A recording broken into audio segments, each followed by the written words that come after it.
اعوذ باللہ من الشیطان الرجیم بسم اللہ الرحمن الرحیم قل اندعو من دون اللہ ما لا ينفعنا ولا يضرنا ونرد على اعقابنا بعد اذ هدانا اللہ كالذي استهوته الشياطين في الارض حيران له اصحاب يدعونه الى الهدى ائتنا قل ان هدى الله هو الهدى وأمرنا لنسلم لرب العالمين وأن أقيموا الصلاة واتقوه وهو الذي إليه تحشرون وهو الذي خلق السماوات والأرض بالحق ويوم يقول كن فيكون قوله الحق وله الملك يوم ينفخ في الصور عالم الغيب والشهادة وهو الحكيم الخبير۔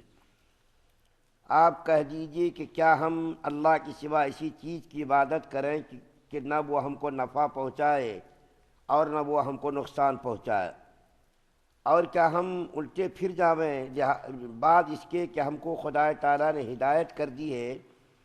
جیسے کوئی شخص ہو کہ جس کو شیطان نے کہیں جنگل میں بے راہ کر دیا ہو اور وہ بھٹکتا پھرتا ہو، اس کے کچھ ساتھی بھی ہو کہ وہ اس کو ٹھیک راستے کی طرف بلا رہے ہوں کہ ہمارے پاس آپ کہہ دیجئے کہ یقینی بات ہے کہ راہ راست وہ خاص اللہ تعالیٰ ہی کی راہ ہے، اور ہم کو یہ حکم ہوا ہے کہ ہم پورے مطیع ہو جاویں پروردگار عالم کے، اور یہ کہ نماز کی پابندی کرو اور اس سے ڈرو، اور وہی ہے جس کے پاس تم سب کو لوٹ کر جمع کیے جاؤ گے، اور وہی ہے جس نے آسمانوں کو اور زمین کو باقاعدہ پیدا کیا، اور جس وقت وہ یعنی اللہ تعالیٰ اتنا کہہ دے گا کہ ہو جا، بس وہ ہو جاوے گا، اس کا کہنا با اثر ہے، اور جب کہ سور میں پھونک ماری جاوے گی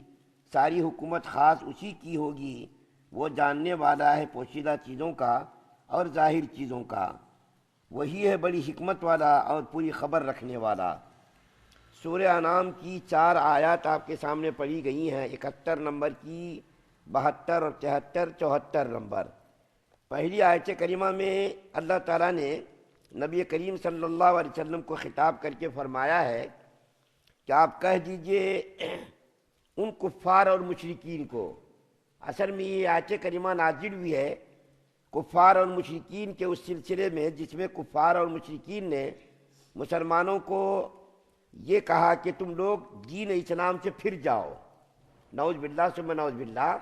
کفار اور مشرکین نے مسلمانوں سے یہ کہا کہ تم لوگ اپنے دین اسلام سے، دین حق سے برگشتہ ہو جاؤ، پھر جاؤ۔ تو اس وقت یہ آیت کریمہ نازل ہوئی کہ آپ کہہ دیجئے ان لوگوں سے، کفار اور مشرکین سے، کہ کیا ہم ایسی چیز کی پوجا کریں، ایسی چیز کی عبادت کریں جس کے اندر نہ تو نفع پہنچانے کی صلاحیت ہے اور نہ نقصان پہنچانے کی صلاحیت ہے۔ اللہ تعالیٰ نے ہم کو ہدایت دی ہے، ہدایت دینے کے بعد ہم پھر جاویں، ایسا کیسا ہوگا؟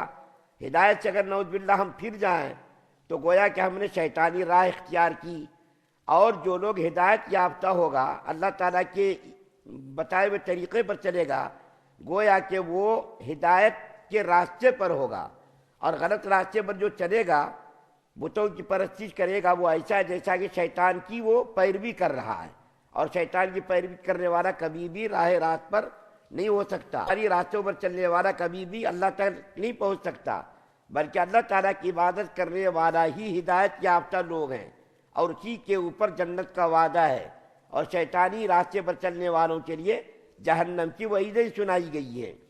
تو یہ جو پہلی آیت کریمہ کے اندر اللہ تعالیٰ نے ارشاد فرمایا کہ آپ فرما دیجئے کہ بے شک ہدایت تو اللہ کی بتائی ہوئی راہ ہے، اور ہم مطیع اور فرما بردار ہم ہوں گے کب؟ جب اللہ تعالیٰ کی تعلیمات کے مطابق زندگی گزاریں گے۔ اور دوسری آیت کریمہ میں اللہ تعالیٰ فرماتے ہیں کہ نماز کو قائم کرو اور اللہ سے ڈرو۔ نماز کا قائم کرنا اور اللہ سے ڈرنا، یہ بار بار میں عرض کر چکا ہوں، قرآن کے بے شمار مقامات پر نماز کے بارے میں حکم دیا گیا اور اللہ سے ڈرنے کے بارے میں حکم دیا گیا۔ اس کے بعد تیسری آیت کریمہ میں اللہ تعالیٰ فرماتے ہیں وہی اللہ ہے جس نے زمین کو بے اسباب کے پیدا کیا آسمان کو بغیر سر و سامان کے پیدا کیا. بس اللہ تعالیٰ کا صرف اتنا کہہ دینا کافی ہے، ہو جا، بس وہ چیز ہو جاتی ہے. یہ بھی ہمارے آپ کے سمجھانے کے لیے یہ بات ہو جا، یہ بھی اللہ کو کہنے کی ضرورت نہیں ہے. یہ ہمارے آپ کو سمجھانے کے لیے کہ اللہ تعالیٰ کے لیے صرف کہہ دینا کافی ہے، یہ چیز ہو جات، وہ چیز ہو جاتی ہے. اور اللہ تعالیٰ بغیر اسباب کے، بغیر سامان کے، جیسا کہ ہم کو چھوٹی سی عمارت بنانے کے لیے اینٹ، پتھر، گارا، کنکر اور سریا اور پتہ نہیں کیا چیز، مزدور، مستری، نوکر چاکر رکھنا پڑتا ہے، اس کی دیکھ بھال کرنی پڑتی ہے، پتہ نہیں کیا کیا انتظام کرنا پڑتا.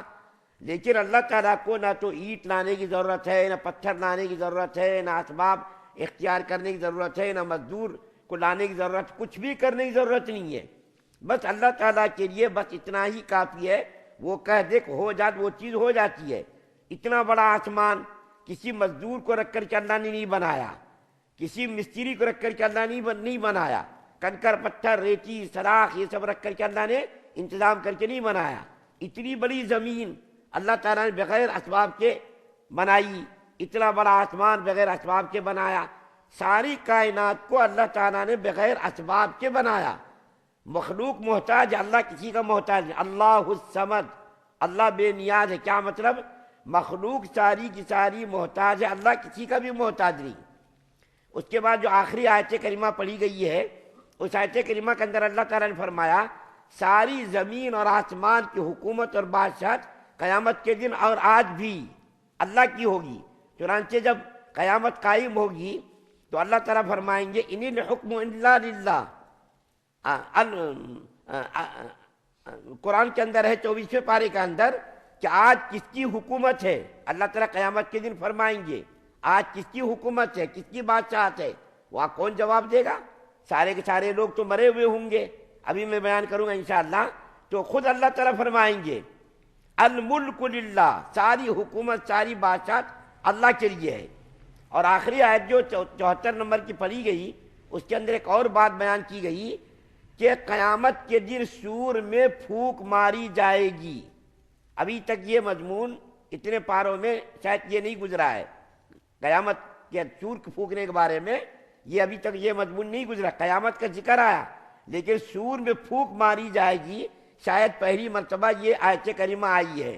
اللہ تعالیٰ فرما رہے ہیں قیامت کے دن سور میں پھونک ماری جائے گی. چنانچہ اللہ کے رسول صلی اللہ علیہ وسلم نے ارشاد فرمایا کہ اللہ تعالیٰ نے جب یہ آسمان اور زمین اور ساری کائنات کو وجود بخشا تو حضرت اسرافیل علیہ السلام کے ذمے یہ کام سپرد کیا کہ وہ منہ میں سور لے کر اور ایک پیر پر کھڑے ہیں اور عرش کی طرف دیکھتے رہتے ہیں. ایک پیر پر ڈر کے مارے، خوف کے مارے کھڑے ہیں کب اللہ کا حکم آئے کہ اب سور میں پھونک مار دیں. چنانچہ ایک قدم پر وہ کھڑے ہیں. جب قیامت آئے گی تو حضرت اسرافیل علیہ السلام سور میں پھونک ماریں گے. 3 مرتبہ سور میں پھونک ماری جائے گی. بعض روایتوں میں آتا 2 مرتبہ، بعض میں آتا 3 مرتبہ. پہلی مرتبہ جب سور میں پھونک ماری جائے گی تو لوگ اپنے اپنے کاموں میں مصروف ہوں گے. کوئی دودھ پلانے میں، دودھ دہنے میں مصروف ہوگا، کوئی کھیتی کرنے میں مصروف ہوگا، کوئی کپڑا بیچنے میں مصروف ہوگا. سب کے سب لوگ مصروف ہوں گے. اس کے بعد حضرت اسرافیل علیہ السلام جب سور پھونکیں گے پہلے دھیمی آواز آئے گی، اس کے بعد رفتہ رفتہ رفتہ رفتہ وہ اتنی تیز اور شدید آواز کہ ساری دنیا کی ساری مخلوق حیران اور پریشان ہو جائے گی.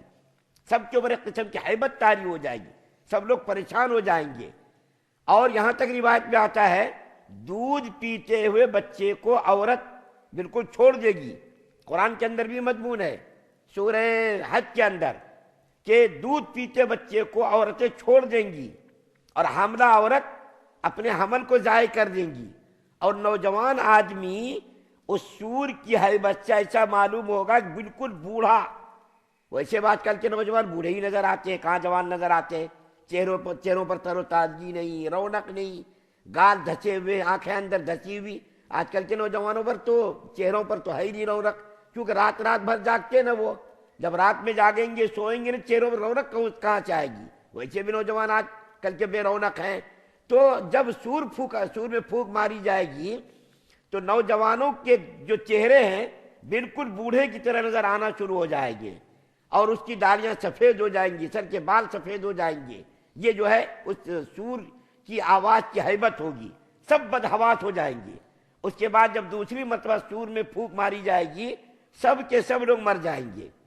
اب کتنے دنوں تک یہ مرے ہوئے رہیں گے اللہ کو معلوم ہے، روایتوں میں آتا 40 سال تک مرے رہیں گے۔